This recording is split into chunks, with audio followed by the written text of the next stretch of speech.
Bams Mouye Cissé, bonjour. Merci d'avoir répondu favorablement à l'invitation de Rebelle Pacifique, RP Média. Vous êtes le président sortant du Conseil national de la jeunesse malienne en France. Pourriez-vous tout d'abord nous rappeler, dans les grandes lignes, les objectifs du CNJ France? Bonjour à tous, bonjour à l'équipe d'RP Média et merci pour l'invitation. Alors, le Conseil national de la jeunesse malienne est une entité qui représente l'ensemble de la jeunesse malienne, tant au Mali qu'à l'extérieur du pays. On se concentre essentiellement sur la coordination des actions de la jeunesse, l'orientation des politiques de jeunesse. Voilà. Et je pense qu'un peu plus tard, à travers les questions, je développerai un petit peu nos objectifs. D'accord. Donc pour la statistique de l'INSEE, la jeunesse, c'est une classe d'âge. Elle réunit une population mineure, généralement moins de 18 ans, et majeure. Et généralement, ils sont inclus des personnes allant de 15 à 24 ans, notamment les étudiants et les jeunes en difficulté d'insertion. Côté sociologique, le terme jeunesse, c'est le temps entre l'enfance et l'âge adulte. Du coup, selon le CNJ, jusqu'à quel âge est-ce qu'on est jeune? Alors, selon les statuts du CNJ, c'est de 15 à 35 ans, éligible et électeur de 18 à 35 ans. D'accord. Toute personne peut être élue dans le bureau du CNJ et peut voter? Oui, toute personne. Physique. À ceci presque qu'en France, on tend à se baser sur les fédérations d'associations et les mouvements de jeunesse qui, eux, envoient leurs représentants dans le CNJ. D'accord. Mais pourtant, on peut être acteur et actif dans la communauté sans faire partie d'une association. Et du coup, comment est-ce qu'on participe activement aux instances du CNJ dans ce cas-là? Alors, pour pallier à cela, on s'est rendu compte qu'effectivement, on risquait de mettre au banc de la structure une frange importante de la jeunesse. Donc, nous avons créé des commissions pour permettre, entre guillemets, aux individus de pouvoir, eux, travailler au sein du CNJ et participer et faire partager leur expérience. Aujourd'hui, combien d'associations adhérentes et de membres comptez-vous? Aujourd'hui, on est à 27, mais vraiment actifs et qui travaillent tout autour du CNJ. Vraiment, nos associations de base, il y en a 11. D'accord, 11 associations adhérentes. Voilà. Depuis... Non, 27 adhérentes, mais vraiment... Actives. Voilà, actives, avec qui nous avons des contacts réguliers, avec qui nous travaillons essentiellement. Il y a 11 associations. Depuis quand, pour rappeler un peu à ceux qui nous suivent, depuis quand est-ce que le CNJ France existe? Le CNJ France, je parle sous le contrôle des plus anciens. L'histoire a commencé en 2004 en France, avec la mise en place du premier bureau en 2005. D'accord. Donc 2004-2014, on a 11 associations actives qui travaillent avec vous au quotidien. Voilà. D'accord. Parce qu'ils sont surtout des fédérations d'associations aussi. Mais justement, en se basant sur ce chiffre, est-ce que vous avez le sentiment que le CNJ France, c'est un organe qui est connu par les jeunes Maliens vivant en France? Oui, il y a pas mal d'activités, de sorties que nous avons fait qui ont fait qu'on a pu fédérer et amener d'autres jeunes. Maintenant, sur le nombre d'associations, alors comme on a dit, associations de jeunes, c'est un peu délicat en France. Il y a pas mal d'associations de Maliens qui ne sont pas forcément gérées par des jeunes et qui ne sont pas forcément associations de jeunesse. Donc c'est essentiellement des associations, des mouvements et des fédérations de jeunesse. D'accord.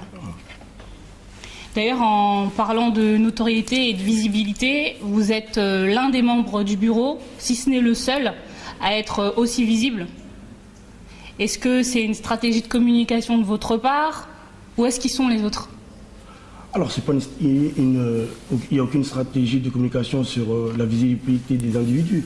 C'est tout simplement, je pense que l'engagement dans le domaine associatif importe à chacun d'entre nous. Je prends un exemple sur votre structure. Chacun joue sa partition. Donc, plus on s'implique, plus on est visible. Donc ça veut dire que les autres, ils ne s'impliquent pas forcément? Ils s'impliquent à leur manière, selon leurs propres moyens, leur temps aussi, leur disponibilité. Voilà. D'accord. Il faudrait peut-être leur poser la question à eux.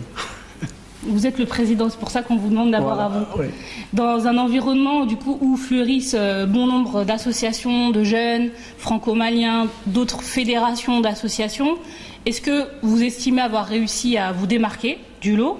Quels sont vos moyens d'action et quelles sont vos cibles particulières? Alors l'objectif, c'est de ne pas se démarquer. Au contraire, c'est de fédérer et permettre aussi aux associations existantes de toujours exister et mener leurs activités. Il n'y a pas de concurrence. Il faut que ce soit clair. L'objectif du CNJ, c'est un cadre de concertation et de orientation des actions de la jeunesse. Donc on se sent concerné par toutes les problématiques de jeunesse et on se sent concerné par toutes les associations de jeunes, qu'elles soient membres du CNJ ou pas. Si nous sommes invités à leurs activités, ou voire même pas, parfois il nous est arrivé de démarcher des associations puisqu'on a estimé qu'ils avaient des bonnes démarches envers la jeunesse. Donc c'est tout à fait normal de les accompagner. D'accord. Est-ce que vous pourriez rappeler aux rebelles pacifiques qui nous suivent vos réalisations phares? Réalisation phare. Alors on est parti sur des thématiques pour plusieurs conférences. Je pense qu'il y en avait pas mal sur 2 ans. Alors, réalisation, quand vous me dites réalisation, c'est pas en termes des projets, des actions oui. dans lesquelles... Il y a eu des accompagnements pour des jeunes créateurs d'entreprises, mais notre tort a été de les laisser un petit peu après, c'est-à-dire d'avoir ouvert les brèches, de les accompagner, tant sur le montage technique et l'accompagnement, mais de ne pas avoir su communiquer après pour le CNJ, parce qu'on s'estimait quand même, ils sont porteurs de leur projet. Nous, notre rôle d'accompagnateur, il ne fallait pas, entre guillemets, on joue un rôle de récupérateur. Parce que la communication a cette faculté-là d'écraser l'identité au profit d'une autre. Donc c'était un choix volontaire de ne pas trop communiquer sur ça. Sur l'engagement citoyen et politique, on était essentiellement basé sur la citoyenneté et sur la citoyenneté essentiellement. Donc la conscientisation de la jeunesse sur les problématiques, tant en France ici qu'au Mali. On l'a vu lors du coup d'État, la mobilisation du CNJ quand même. Et je pense que ça a permis d'impulser à nouveau et de donner un second souffle au CNJ. Donc organisation de conférences, organisation d'actions, on va dire, et de manifestations lors des événements du Mali, et suivi des porteurs de projets. Oui. Avec un bémol sur le suivi à long terme de ceux-ci. Et du coup, c'est pour ça aujourd'hui, vous avez des nouvelles de ces personnes-là Oui, toujours on a des nouvelles, mais voilà. C'était un choix à l'époque de laisser gérer leur communication pour justement qu'ils puissent se promouvoir davantage. Plutôt qu'on dise que oui, c'est des projets CNJ. D'accord. Voilà. Donc pendant votre mandat, avez-vous eu des interactions avec la jeunesse malienne de province qui a parfois tendance à être délaissée en faveur de celle d'Île-de-France? Oui, à l'époque, ils étaient très bien impliqués. Rouen, Caen, Lyon et Toulouse.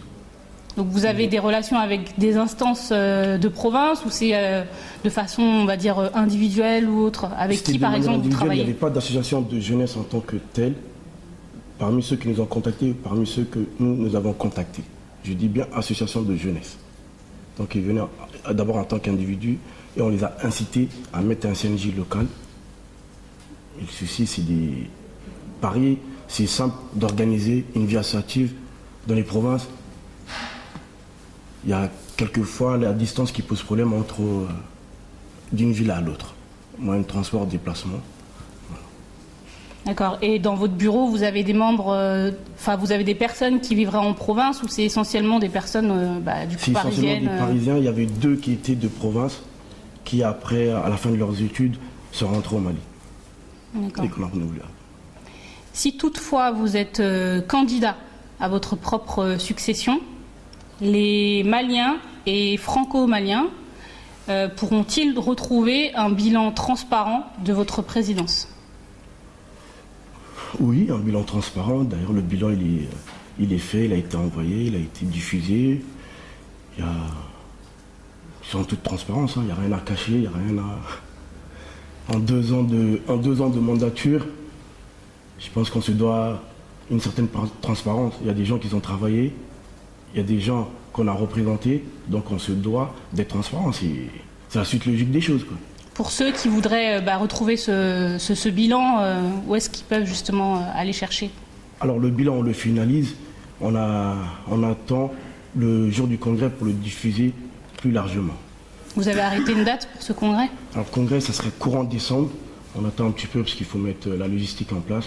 Donc les moyens financiers qui iront avec, tout dépend de cela. Mais je pense que courant décembre, mi-décembre, fin décembre, un nouveau bureau sera en place. Inch'Allah.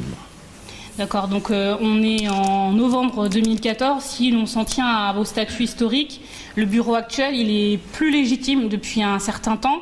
Comment est-ce qu'on explique le retard dans le renouvellement du bureau du CNJ France? Le retard était dû à deux facteurs.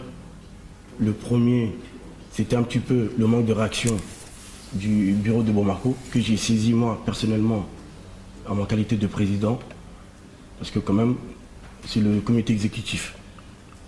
Voilà, ça c'était un.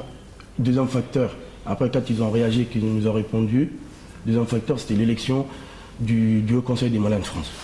C'était à peu près la même date, donc pour éviter une certaine cacophonie dans la communauté, nous avons souhaité laisser le CBMF, et après il y a eu les vacances qui sont enchaînées, la rentrée, et maintenant je pense qu'on est fin prêt pour le processus électoral. D'accord, donc du coup, si on pouvait arrêter une date des élections, ce serait du coup courant décembre. Oui, mi-décembre, ça serait l'idéal. D'accord, et quel sera le processus électoral retenu? Le processus électoral est très très simple. C'est les associations à jour de leur cotisation. À jour, donc association à jour de leur cotisation qui s'élève à? Alors on part sur 10 € annuels. D'accord. Sur 10 € annuels, qui est symbolique. Donc toute association à jour, des 10 € Voilà. pourra Association de jeunesse. De jeunesse, donc 15, 30, 35 ans, Voilà. pourront voter et pourront aussi avoir des membres qui se présentent au bureau. Exactement, exactement. Aujourd'hui, vous avez déjà des candidats potentiels? Alors, je suis président. Parmi vous, peut-être? Je suis le président de la structure et non le président de la commission d'organisation. Donc, les appels à candidature, ce n'est pas moi qui les lance, c'est la commission. Donc, malheureusement, je ne peux pas vous dire qui est candidat aujourd'hui. Et quand est-ce que cet appel à candidature sera lancé? Fin novembre. Non, l'appel à candidature est déjà lancé. D'accord. Et fin novembre devrait prendre fin. D'accord. Donc, avis à tous ceux que ça intéresse de prendre la tête du CNJ France. Vous avez jusqu'à fin novembre, donc encore 15 jours à peu près, pour déposer votre candidature. La condition, c'est que vous soyez à jour de vos cotisations au CNJ France. Entre 18 et 35 ans. Entre 18 et 35 ans toujours, parce que c'est la jeunesse. Merci Bams d'avoir répondu à nos questions. Qu'est-ce qu'on peut vous espérer pour la suite? Alors, ma personne importe peu, donc, mais moi ce que je souhaiterais, c'est l'unité de la jeunesse malienne, tant ici qu'au Mali. Aujourd'hui, je pense que nous sommes une génération intermédiaire. Nous avons tous les atouts pour faire de ce pays dont on espère tant depuis des années. Le constat est clair. On a vu, un coup d'État n'est pas arrivé par hasard. Il y a eu des manques. Il y a eu des manques de nos aînés. Aujourd'hui, le problème de la jeunesse malienne, c'est l'unité. On parle beaucoup d'unité, mais ce n'est pas le cas malheureusement. D'où on se retrouve toujours au banc de la société malienne. Pourtant, nous sommes la frange la plus importante. Donc, on vous souhaite plus d'unité dans la jeunesse malienne. Sans unité, on ne pourra rien faire et ce sera toujours les mêmes qui vont diriger ce Mali-là comme bon leur semble. Aujourd'hui, je pense qu'il est temps que la jeunesse malienne se montre responsable. D'accord. Merci. Merci à vous.